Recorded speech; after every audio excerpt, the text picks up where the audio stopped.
नमस्ते दोस्तों, सर्वप्रथम अभी जब हम पिछली क्लास में देखे आप लोगों के साथ में जब बात चल रही थी हमारी किसके ऊपर, सम्मत के ऊपर। किसके ऊपर? सम्मत के ऊपर। सम्मत के ऊपर, जिसमें हम लोगों ने देखा था सम्मत में हमने सम्मत के दो प्रकारों को पढ़ चुके थे। सम्मतों के दो प्रकारों को पढ़ चुके थे। अब है हमारा तीसरा नंबर का जो सम्मत है। सम्मत के बारे में आपको पहले बता चुका था, एक बार और रिपीट कर देता हूँ। सम्मत क्या चीज़ है? सम्मत का मतलब है समय की गणना करना। जो कैलेंडर होता है उसे हम क्या कहते हैं? सम्मत कहते हैं। ठीक है मेरे भाई। उसके बाद में जो हमारा अगला सम्मत है उस सम्मत का नाम है वर्धन सम्मत। कौन सा सम्मत? वर्धन सम्मत। कौन सा सम्मत है? वर्धन सम्मत। अब बात करें वर्धन सम्मत की शुरुआत कब हुई। वर्धन सम्मत की शुरुआत हुई तो वर्धन सम्मत की शुरुआत हुई थी 606 ईस्वी में। कब हुई थी? 606 ईस्वी में क्या हुई थी? वर्धन सम्मत की शुरुआत। और शुरुआत करने वाले थे हर्षवर्धन। कौन थे? हर्षवर्धन। कौन थे? हर्षवर्धन, जिन्होंने क्या की गई थी? इस सम्मत की शुरुआत की गई। इस सम्मत की शुरुआत की गई। सम्मत की शुरुआत की गई। एवं जो हर्षवर्धन जी थे, हर्षवर्धन का जन्म 590 कब हुआ था? हर्षवर्धन का जन्म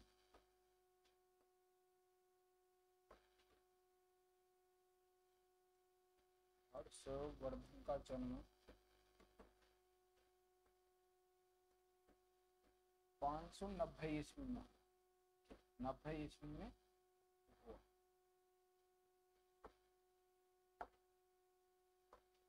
और जो इनका शासनकाल था, इन्होंने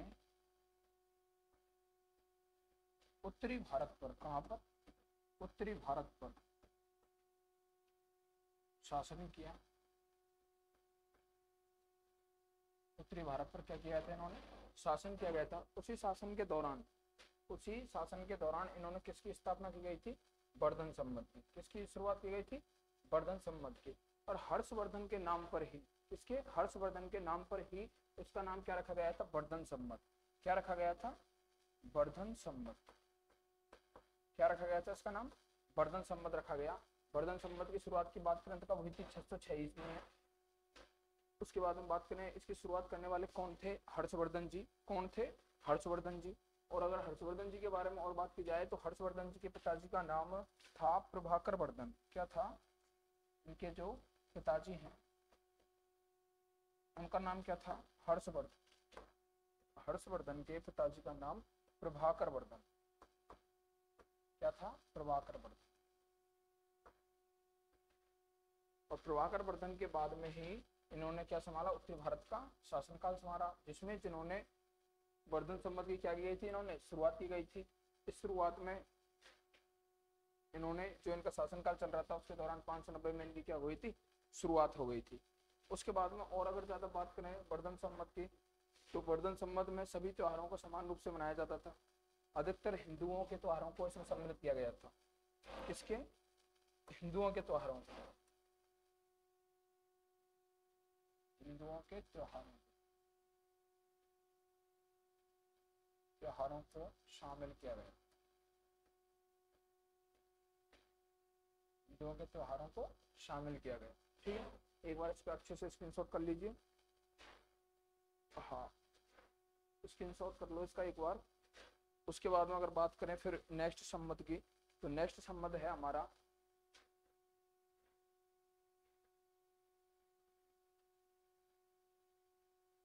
बात करें नेक्स्ट सम्मत की तो नेक्स्ट सम्मत है हमारा इलाही सम्मत।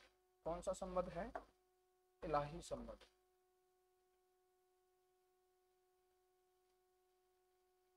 इलाही सम्मत। कौन सा सम्मत है? इलाही सम्मत।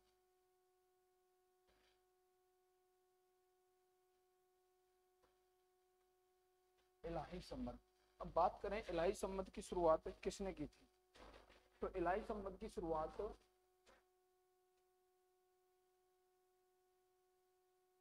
इलाही सम्मत की शुरुआत शुरुआत अकबर के द्वारा की गई। किसके द्वारा? अकबर के द्वारा, अकबर के द्वारा की गई। जब मुगलों का साम्राज्य था उस समय की बात है। और इस जो संबंध है, इस संबंध की शुरुआत तो 1583 में हुई। कब हुई? 1583 में। 1583 ईस्वी में इस संबंध की क्या हुई थी? शुरुआत हुई थी। शुरुआत होने के दौरान अकबर ने इस संबंध को, जितने भी मुगल शासन, जितने भी मुगल राजा थे, सभी के लिए इस शासन को पालन करने के लिए बद्ध किया गया था। और अकबर के द्वारा, और अकबर के द्वारा इस सम्मत को, इस सम्मत को पूरे मुगल साम्राज्य में, पूरे मुगल साम्राज्य में, पूरे मुगल साम्राज्य में भेजा गया। क्या किया गया था? इलाही संबंध में, इलाही संबंध में जिसकी शुरुआत कब की गई थी? 1583 ईस्वी में इसकी शुरुआत की गई थी। शुरुआत करने वाले कौन थे? अकबर थे। कौन थे इसकी शुरुआत करने वाले? अकबर थे। और अकबर के द्वारा इस संबंध को पूरे मुगल साम्राज्य में भेजा गया। और ये एक ऐसा संबंध था कि जिसमें हिंदू एवं मुस्लिम दोनों ही त्योहारों का वर्णन दिया गया था।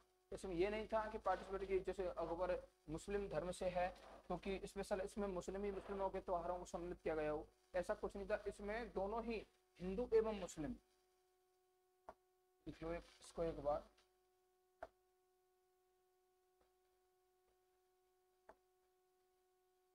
इसमें हिंदू एवं मुस्लिम, हिंदू एवं मुस्लिम धर्म के सभी त्योहारों का उल्लेख था। सभी त्योहारों का, सभी त्योहारों का उल्लेख था। इस संबंध की जो खास बात थी ना सबसे ज्यादा चलने की, तो उस चलने के पीछे सबसे बड़ा रीजन जो था, वो रीजन यही था कि इसमें हिंदू एवं मुस्लिम धर्म के जितने भी तीज त्योहार सब पड़ते हैं उन सब की क्या की थी, इसमें उल्लेख किया गया था। इसके बारे में वर्णन किया गया था। इस कैलेंडर में समय की गणना अनुसार किया गया था। एवं इसके बारे में और बात की जाए कि इसकी शुरुआत की गई थी ना, देखो जो इलाही सम्मत है अपन का, इलाही सम्मत की शुरुआत की जो शुरुआत थी वो शुरुआत कब हुई? 1583 ईस्वी में। इलाही सम्मत की किसकी बात करें? शुरुआत की बात करें तो किसमें हुई थी? 1583 ईस्वी में। लेकिन इसकी नींव की बात करें कि इसकी नींव, इस सम्मत को बनाने की नींव कब रखी गई थी, तो 1556 ईस्वी में। कब रखी गई थी? 1556 ईस्वी में नींव रखी गई, नींव रखी गई। इस सम्मत को जो बनाने की योजना थी वो योजनाएं रखी गई। और उसकी ऑथेंटिक डेट भी है एक 13 फरवरी। क्या है? 13 फरवरी, 13 फरवरी, 13 फरवरी 1956 से जब क्या हुआ था, 13 फरवरी 1956 को जब अकबर था, अकबर का राज्याभिषेक हुआ। क्या हुआ था? राज्याभिषेक, राज्य अभिषेक हुआ, राज्य अभिषेक हुआ। उसी के दौरान इसकी क्या रखी गई थी? इसकी नींव रखी गई थी। किसकी? इलाही सम्मत की। उसके बाद में इलाही सम्मत की पूरी कंप्लीट बनकर कब तैयार हुआ? 1583 ईस्वी में। और 1583 ईस्वी में क्या कर दी गई थी? इस सम्मत की शुरुआत कर दी गई थी। क्या कर दी गई थी? शुरुआत कर दी गई थी। ठीक है मेरे भाई, एक बार इसका स्क्रीनशॉट कर लीजिए, फिर चलते हैं नेक्स्ट सम्मत की ओर।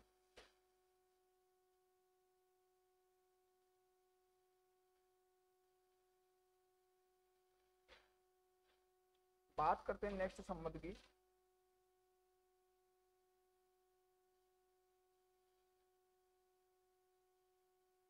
हाँ जी, नेक्स्ट जो सम्मत है हमारा वो है 5वें नंबर का है, जिसका नाम है विक्रम सम्मत। कौन सा सम्मत है? विक्रम सम्मत। कौन सा सम्मत है? विक्रम सम्मत। अब देखो विक्रम सम्मत, विक्रम सम्मत के काफी सारे एक तो उपनाम है। उपनाम विक्रम सम्मत को नव सम्मत भी कहते हैं। क्या कहते हैं? इसको नवसंवत भी कहते हैं। क्या कहते हैं मेरे भाई? नवसंवत। नवसंवत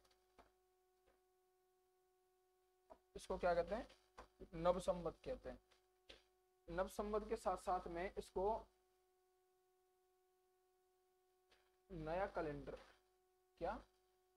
नया कैलेंडर क्या कह सकते हैं? नया कैलेंडर। अब बात करें विक्रम संवत की शुरुआत कब हुई, किसने की, कैसे की और क्यों की। ठीक है, बात करते हैं सबसे पहले कि विक्रम संवत की शुरुआत कब हुई। सबसे पहला क्वेश्चन यही होता है कि विक्रम संवत की शुरुआत कब हुई। तो विक्रम संवत की शुरुआत, विक्रम संवत की शुरुआत 57 ईसा पूर्व हुई। कब हुई? विक्रम संवत की शुरुआत कब हुई? 57 ईसा पूर्व हुई। ठीक है, अब अगर जैसे बात की जाए 57 ईसा पूर्व हुई तो इसकी शुरुआत करने वाले कौन थे? क्या इसकी शुरुआत करने वाले कौन थे? तो विक्रम संवत की शुरुआत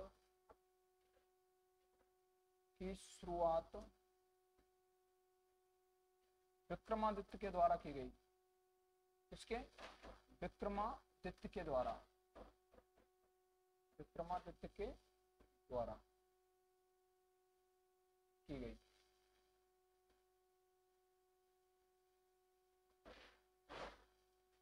बात करें विक्रम संवत, इसको क्या कहते हैं? नवसंवत भी कहते हैं। नवसंवत कहो या नया कैलेंडर कहो, बात एक ही है। उसके बाद में बात करें नवसंवत की शुरुआत कब हुई, तो नवसंवत की शुरुआत हुई 57 ईसा पूर्व। कब हुई इसकी शुरुआत? 57 ईसा पूर्व। बात करें दोबारा से इसकी विक्रम संवत की शुरुआत करने वाले कौन थे? विक्रम संवत की शुरुआत करने वाले कौन थे? विक्रमादित्य। अब विक्रमादित्य ने इसकी शुरुआत की तो उन्हीं के नाम पर इसका नाम क्या पड़ गया था? विक्रम संवत। तो इन्हीं के नाम पर, इन्हीं के नाम पर, इन्हीं के नाम पर इस संवत की शुरुआत से इस संवत का नाम विक्रम संवत पड़ा। क्या पड़ा मेरे भाई? विक्रम संवत पड़ा।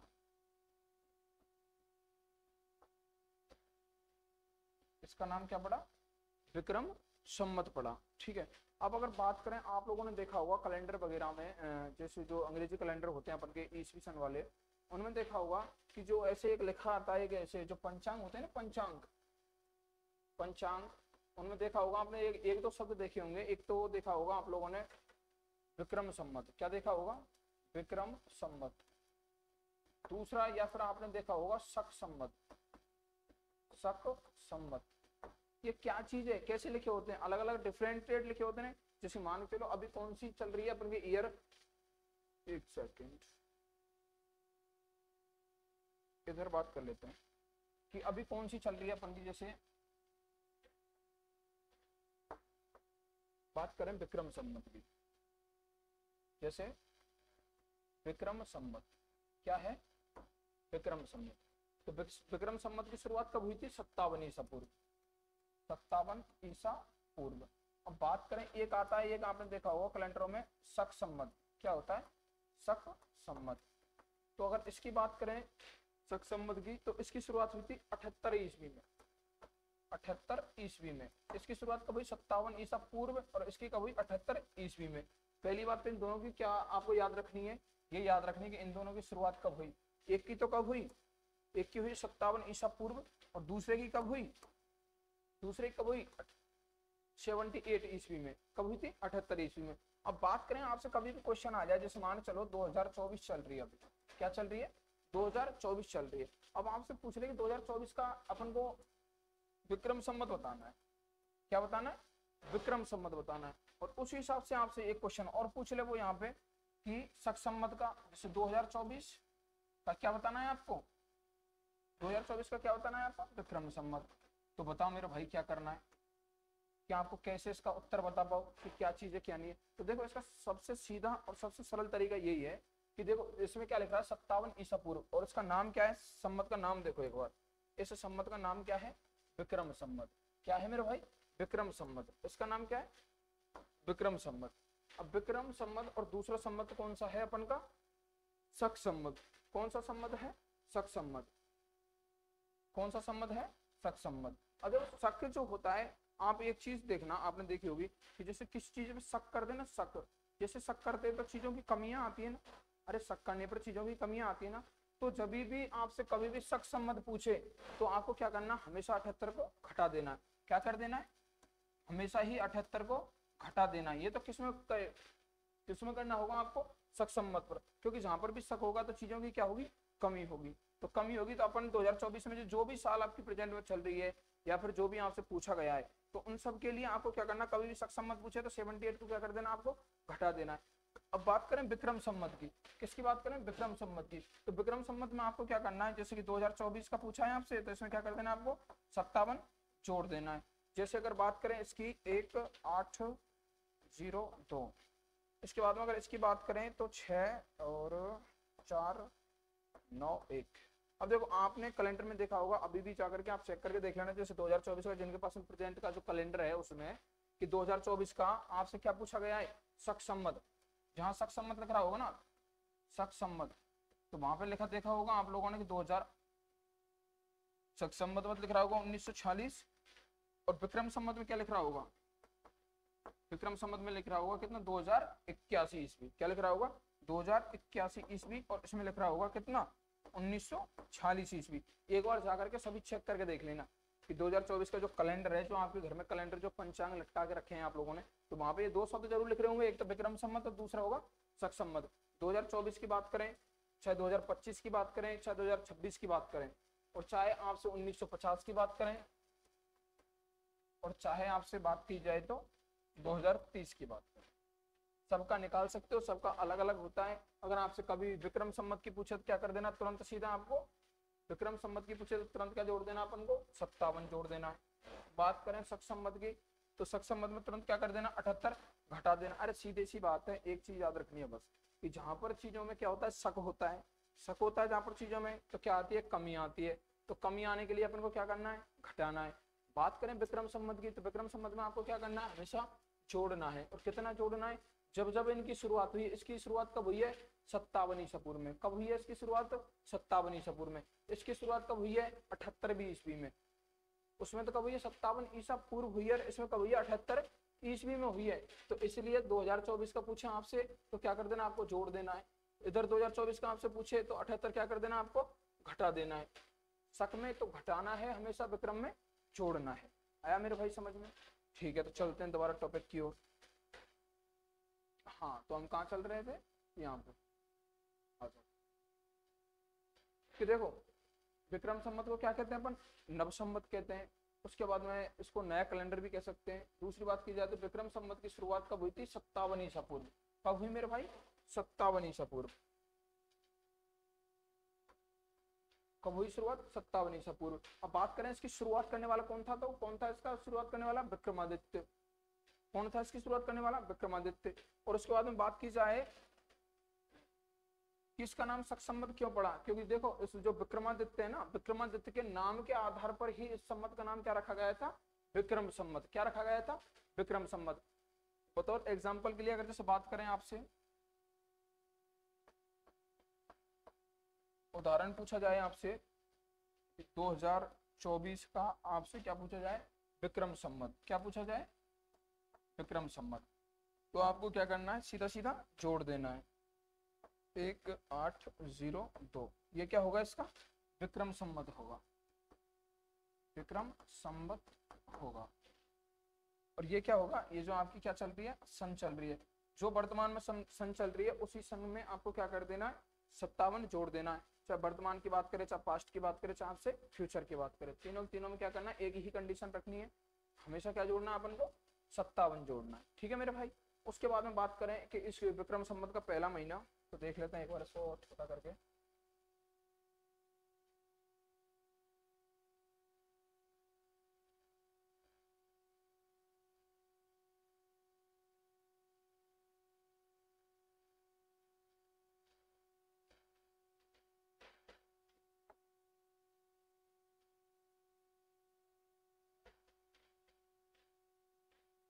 एक सेकंड, कुछ टेक्निकल इश्यूज है, एक सेकंड वेट।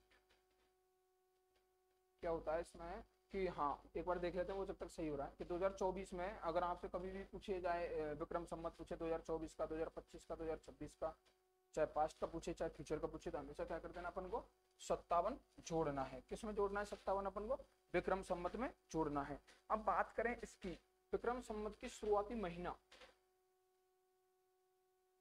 विक्रम संवत का शुरुआती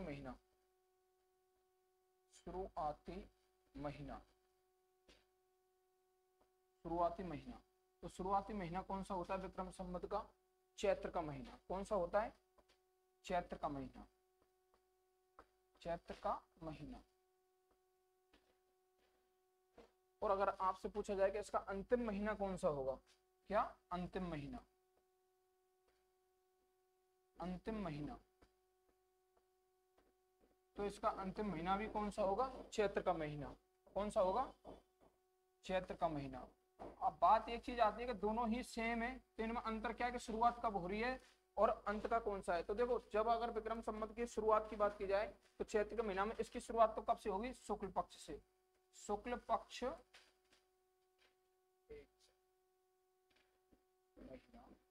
इसकी जो शुरुआत होगी वो किससे होगी?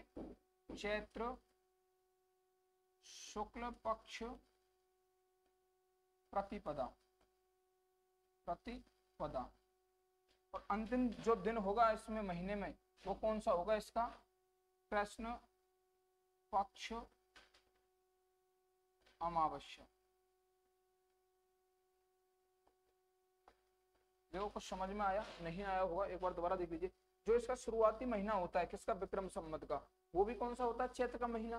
किसका होता है? चैत्र का महीना।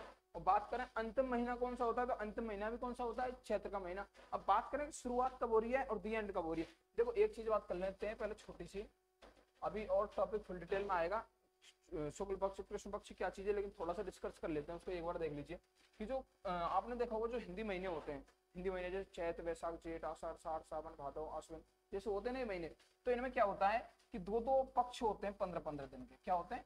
15-15 दिन के क्या होते हैं? दो पक्ष होते हैं, पक्ष, जिनको क्या कहते हैं अपन? पखवाड़ा। क्या कहते हैं? पखवाड़ा कहते हैं। क्या कहते हैं अपन? पखवाड़ा कहते हैं उनको। तो दोनों पक्ष मिलकर के, एक 15 दिन का होता है पक्ष और दूसरा पक्ष कितना दिन का होता है? 15 दिन का। एक पक्ष को क्या कहते हैं अपन? कृष्ण पक्ष। क्या कहते हैं? कृष्ण पक्ष। और दूसरे पक्ष को क्या कहते हैं अपन? शुक्ल पक्ष। क्या कहते हैं? शुक्ल पक्ष। क्या कहते हैं मेरा भाई? शुक्ल पक्ष कहते हैं। अब देखो दोनों मिलकर के किसका निर्माण करते हैं? 15-15 दिन से एक महीने का निर्माण होता है। किसका निर्माण होता है? एक महीना का निर्माण होता है। कृष्ण पक्ष और शुक्ल पक्ष दोनों में 15-15 दिन होंगे। इसका अगर बात की जाए कृष्ण पक्ष का जो पहला दिन होता है उसको क्या कहते हैं? प्रतिपदा। इसके भी पहले दिन को क्या कहते हैं? प्रतिपदा। फिर बात आती है अंतिम दिन को क्या कहते हैं? किसको? अंतिम दिन को। तो कृष्ण पक्ष का जो अंतिम दिन होगा, कृष्ण पक्ष का जो अंतिम दिन होगा वो कौन सा दिन होगा? अमावस्या।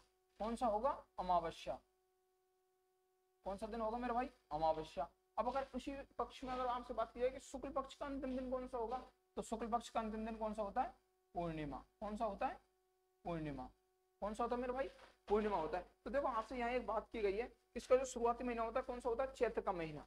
कौन सा होता है? चैत्र का महीना। अब चैत्र का महीना में स्टार्ट कब से हो रही है? देखो चैत्र शुक्ल पक्ष प्रतिपदा किससे हो रही है? चैत्र शुक्ल पक्ष प्रतिपदा किससे हो रही है? चैत्र शुक्ल प्रतिपदा से।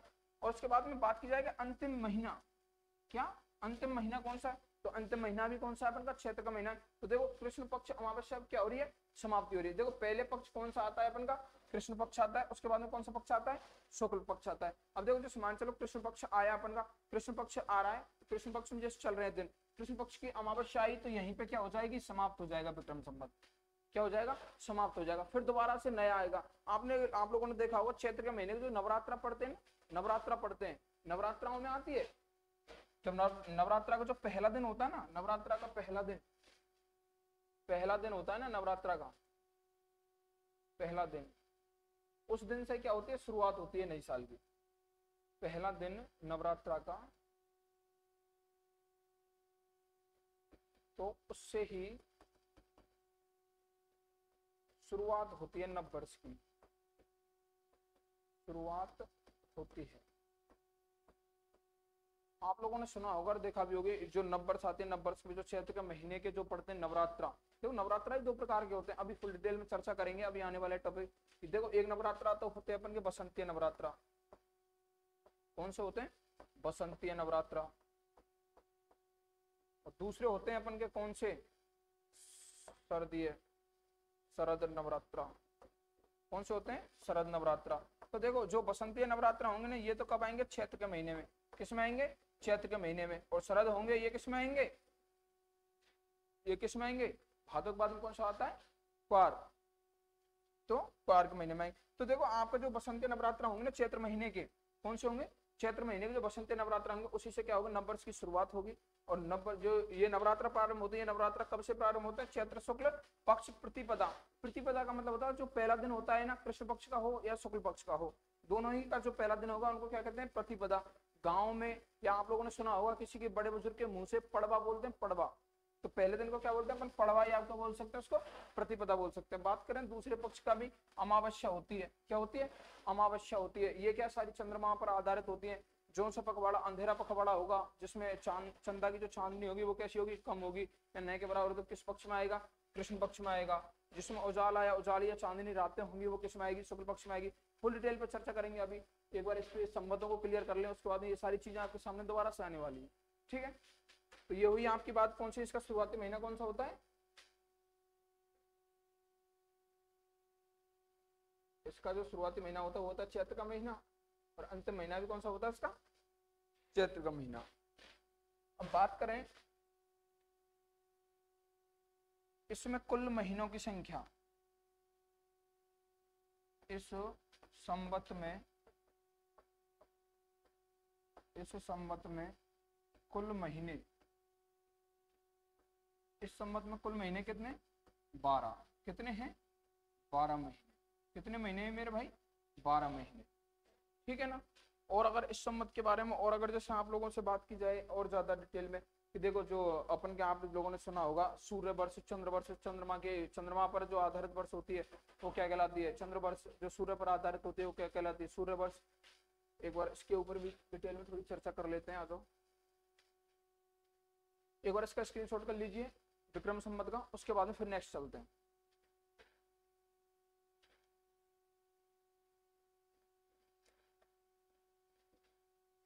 हो गया होगा शायद।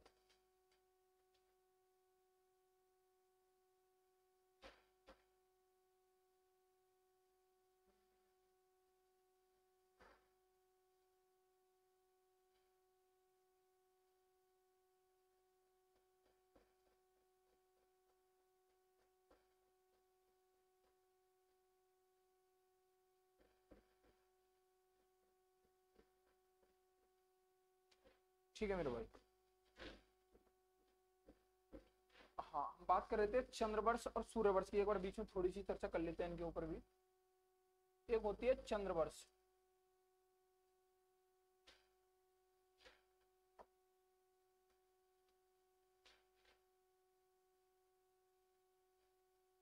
चंद्रवर्ष, और एक होती है सूर्यवर्ष। सूर्यवर्ष या इसे सौर वर्ष भी कहते हैं। सौर वर्ष। देखो दोनों में क्या डिफरेंस है, एक बार वो चीज क्लियर कर लीजिए कि देखो ये जो चंद्रवर्ष होगी क्या होगी? जो चंद्रवर्ष होगी वो जो इसकी जो महीनों की जो काउंटिंग होगी या गणनाएं होंगी वो किस पर आधारित होंगी? चंद्रमा पर आधारित होंगी। अब अगर बात करें सूर्यवर्ष की, सेम इसी प्रकार से किसकी बात करें? सूर्यवर्ष की। सूर्यवर्ष या इसको क्या कह सकते हैं अपन? सौर वर्ष भी कहते हैं। ठीक है, तो इसमें देख लीजिए पॉइंट बाय पॉइंट। इस वर्ष की गणना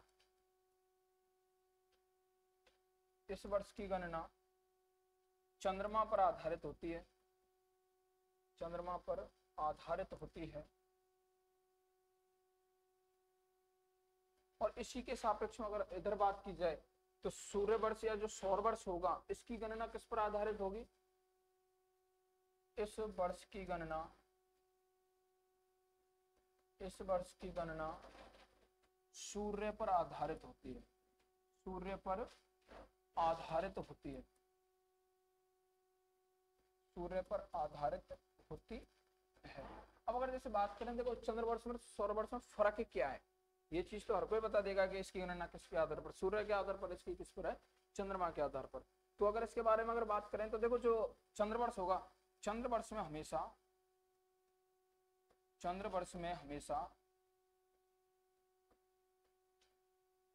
354 दिन होंगे, 354 दिन होंगे। और बात करें सौरवर्ष की, तो सौरवर्ष में हमेशा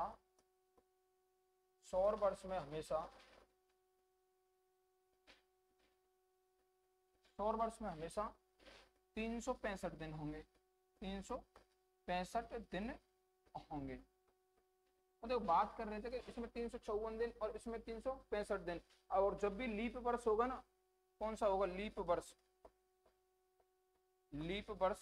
होगा, तब इसमें कितने दिन होंगे, 355 दिन। और इसमें कितने दिन होंगे, 366 दिन। कितने होंगे, 366 दिन होंगे। एवं अगर और बात की जाए इसके बारे में कि ऐसा क्यों है, कि देखो जो चंद्रवर्ष होता है ना, इसमें जो महीनों की काउंटिंग होती है, किसमें, चंद्रवर्ष में जो महीनों की काउंटिंग होती है, वो चंद्रवर्ष में महीनों की काउंटिंग ऐसी होती है, जब भी महीने में, चंद्रवर्ष के महीने में अगर जैसे बात की जाए किसकी, चंद्रवर्ष में, कि जो 29 तारीख होगी महीनों में, 29 तारीख होगी, 29 तारीख का जो शाम होगी, जो संध्या होगी, जो शाम, उस शाम के दिन जो चंद्रमा निकलेगा, क्या निकलेगा, चंद्रमा निकलेगा, उसी ही दिन से क्या होगा, नए महीने की काउंटिंग स्टार्ट हो जाती है। लेकिन जो सूर्यवर्ष होता है, इसमें ऐसा कुछ नहीं होता। इसमें तो क्या होता है कि जब तक इसमें तो जो चंद्रवर्ष है, इसमें जब तक चंद्रमा नहीं दिखे तब तक क्या होता है, नए महीने की शुरुआत नहीं होती है। लेकिन जो सूर्यवर्ष होता है, इसमें पर डे दिन क्या होते हैं, काउंट होते हैं। क्या होता है, पर डे दिन काउंट होते हैं। चंद्रवर्ष में ऐसा बिल्कुल नहीं होता। आप लोगों ने सुना होगा कि जो मुस्लिम जो त्योहार होते हैं, मुस्लिम त्योहार पढ़ेंगे जब और देखेंगे डिटेल से, कि जो मुस्लिम त्योहार होते हैं उसमें क्या होता है कि जब तक ईद का चांद ना दिखे तो ईद नहीं मनाते, जब तक ईद का चांद नहीं दिखे तो ईद नहीं मनाते। सेम उसी प्रकार से जिस मान के चलो 29 तारीख को चांद नहीं दिखा, 29 तारीख को चांद नहीं दिखा, तो क्या होगा, जब अगला जो दिन आएगा, जो 30वां दिन होगा, कौन सा होगा, जो 30वां दिन होगा, 30वें दिन को जैसे आज 29 तारीख है, 29 तारीख को जैसे चांद नहीं दिखा, ठीक है, कोई दिक्कत नहीं है, आज नहीं दिखा, तो इस दिन के अलावा जो कल 30 तारीख आएगी, अब जो कल का दिन होगा ना, उसको इसी महीने में जो अभी चल रहा है ना 29 तारीख वाला, इसी में ही काउंट कर देंगे। नहीं तो अगर जैसे आज 29 तारीख को चांद दिख जाता है तो कल से ही किसकी शुरुआत हो जाती है, नए महीने की। किसकी शुरुआत हो जाती है, नए महीने की। 29 तारीख को चांद अगर रात को दिख गया तो अगले दिन से ही क्या हो जाता है, उसी रात से, अगले दिन से नहीं, उसी रात से महीने की शुरुआत हो जाती है। और अगर 29 तारीख को बाय मिस्टेक अगर चांद नहीं दिखता है तो क्या होगा, जो अगला जो 30वां दिन होगा, वो 30वां दिन भी किसमें काउंट हो जाता है, इसी महीने में काउंट हो जाता है। इसी का रीजन है कि इसमें कितने दिन होते हैं, 354 दिन। और सूर्य तो पर डे आएगा, सीधी सी बात है, चाहे इधर की दुनिया उधर हो जा, सूर्य आने से नहीं रुकता है।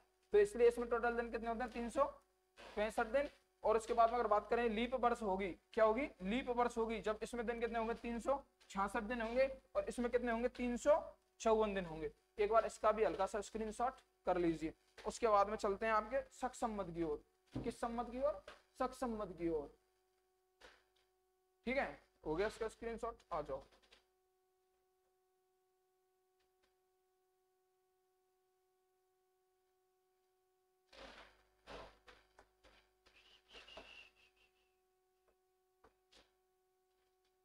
नेक्स्ट है अपन का शक संवत। कौन सा है, शक संवत। अब बात करें शक संवत के बारे में, शक संवत क्या चीज है, शक संवत की शुरुआत कब हुई, शक संवत की शुरुआत किसने की, ठीक है ना। तो बात करें शक संवत की जो शुरुआत हुई थी, सबसे पहले अभी मैंने आपको थोड़ी देर पहले बताया था कि जो शक संवत की शुरुआत हुई थी वो कब हुई थी, 78 ईस्वी में। कब हुई थी, 78 ईस्वी में हुई थी ना शुरुआत, अभी मैंने आप लोगों को बताया।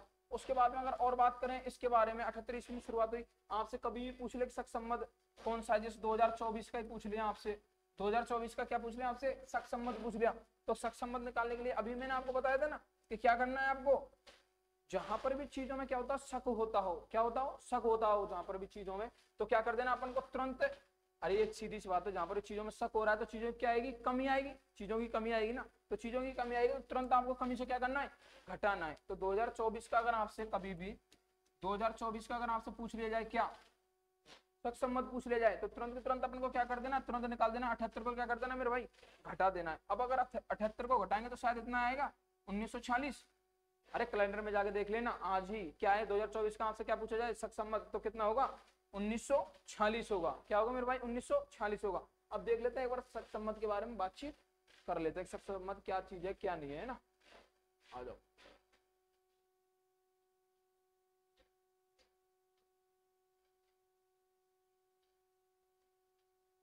शक सम्मत, बात करें शक सम्मत की शुरुआत कब हुई थी, तो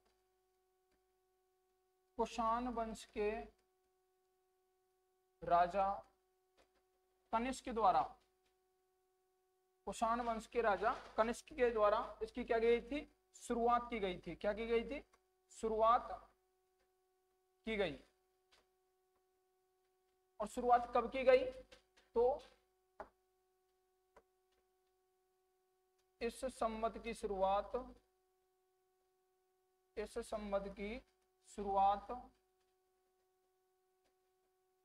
78 ईस्वी में हुई, 78 ईस्वी में हुई। उसके बाद में बात करें शक संवत में कि शक संवत में टोटल महीने कितने होते हैं, किस पर आधारित होता है, तो देखो एक बार और देख लेते हैं इसके बारे में। शक संवत, शक संवत में कुल कितने महीने होते हैं, 12 महीने होते हैं। कितने महीने होते हैं, 12 महीने। शक संवत में कुल कितने होते हैं, 12 महीने होते हैं। और अगर बात की जाए इसका पहला महीना कौन सा होगा, किसका, शक संवत का पहला महीना कौन सा होगा, तो शक संवत का जो पहला महीना होगा ना, शक संवत का पहला महीना, पहला महीना, पहला महीना।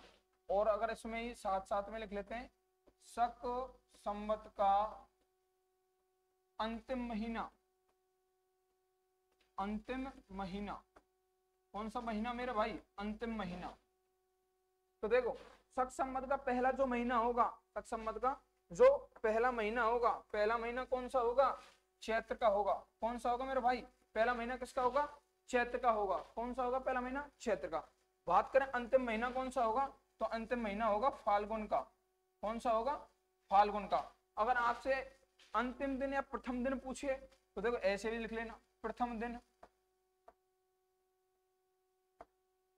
प्रथम दिन की बात की जाए तो चैत्र कृष्ण प्रतिपदा, कृष्ण प्रतिपदा। और अगर आपसे और पूछ लिया जाए कि अंतिम दिन,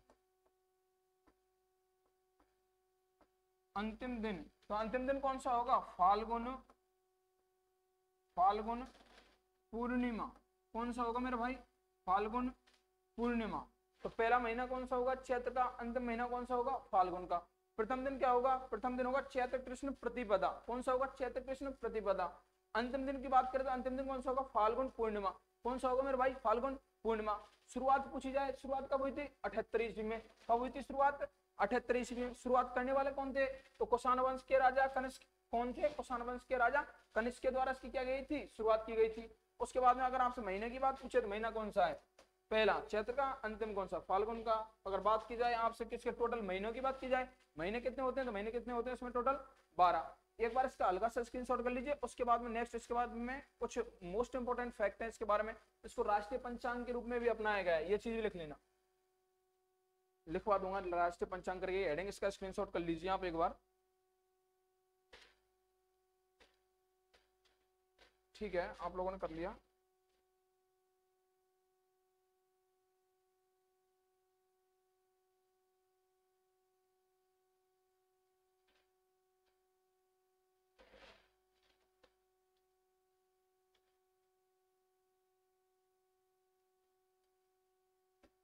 शक संवत, शक संवत में बात की जाए आप लोगों से, शक संवत किस पर आधारित है, अगर इससे आपसे पूछ ले तो कुछ और इंपॉर्टेंट पॉइंट लिख लेना। नंबर 1, इसकी गणना,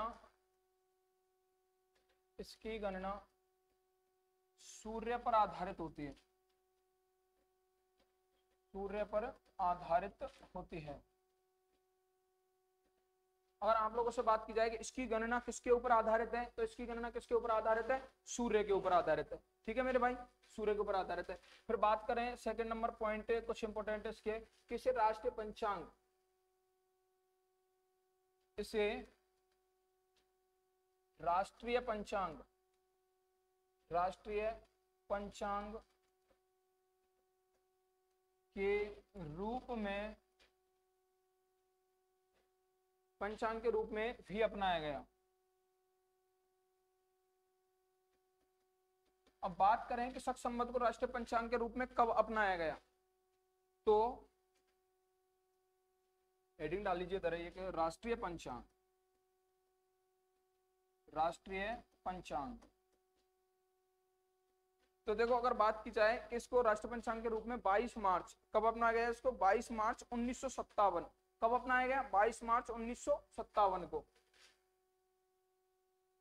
उस टाइम इस संवत को पंडित जवाहरलाल नेहरू के समय,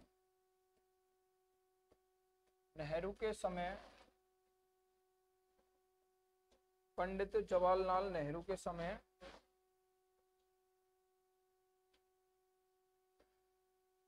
22 मार्च 1957, 22 मार्च 1957 को राष्ट्रीय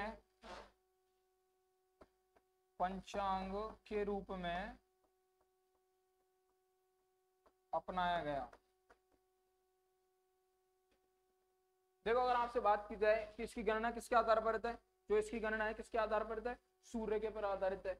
बात करें इसे क्या कहा जाता है, राष्ट्रीय पंचांग के रूप में भी अपनाया गया। बात करें इसको राष्ट्रीय पंचांग के रूप में कब अपनाया गया, तो 22 मार्च 1957 को, किसके समय, पंडित जवाहरलाल नेहरू के समय।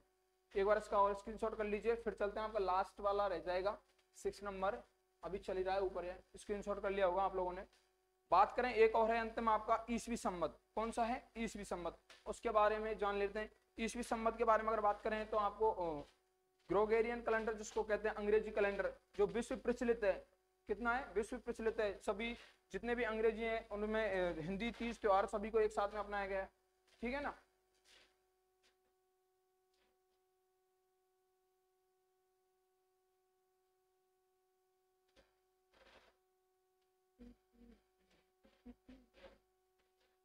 ठीक है, एक और है अपन का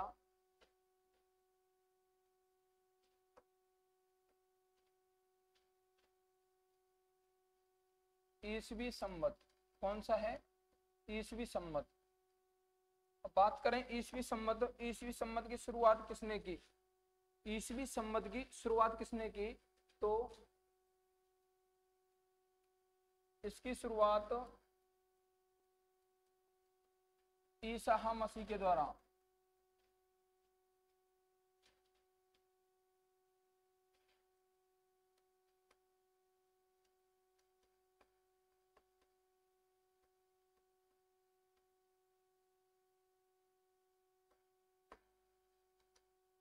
ईसा मसीह के द्वारा क्या की गई थी, इसकी शुरुआत की गई थी। अब बात करें इसके उपनामों की, उपनाम, इसे ग्रेगोरियन कैलेंडर भी कहा जाता है। क्या कहा जाता है, ग्रेगोरियन कैलेंडर, ग्रेगोरियन कैलेंडर भी कहा जाता है। क्या कहा जाता है इसको, ग्रेगोरियन कैलेंडर। और अगर उपनामों की और बात की जाए तो इसे और क्या कहा जाता है, अंग्रेजी कैलेंडर। क्या कहा जाता है, अंग्रेजी कैलेंडर, अंग्रेजी कैलेंडर। क्या कहा जाता है इसको, अंग्रेजी कैलेंडर कहा जाता है। अब अगर बात करें इसको ग्रेगोरियन कैलेंडर क्यों कहा जाता है, तो देखो ग्रेगोरियन कैलेंडर इसलिए कहा जाता है क्योंकि जो ग्रेगोरियन कैलेंडर है इसमें पॉप ग्रेगोरी अष्टम, पॉप ग्रेगोरी अष्टम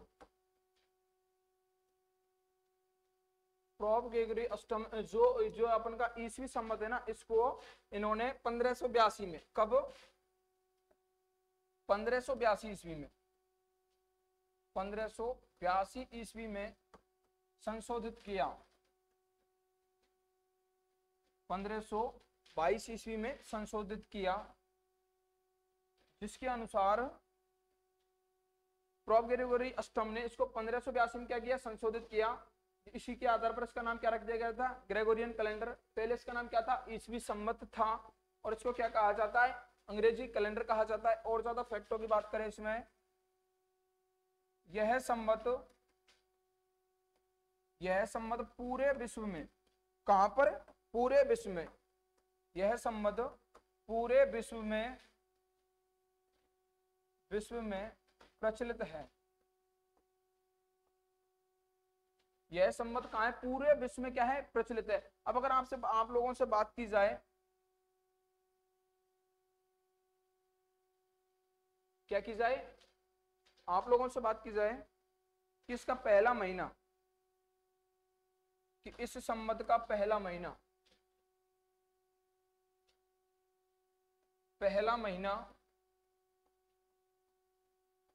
कौन सा होगा इसका, जनवरी। कौन सा होगा, जनवरी।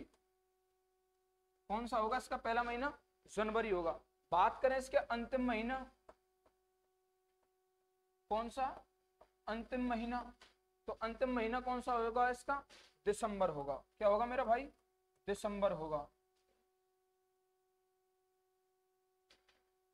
क्या होगा मेरा भाई, दिसंबर होगा।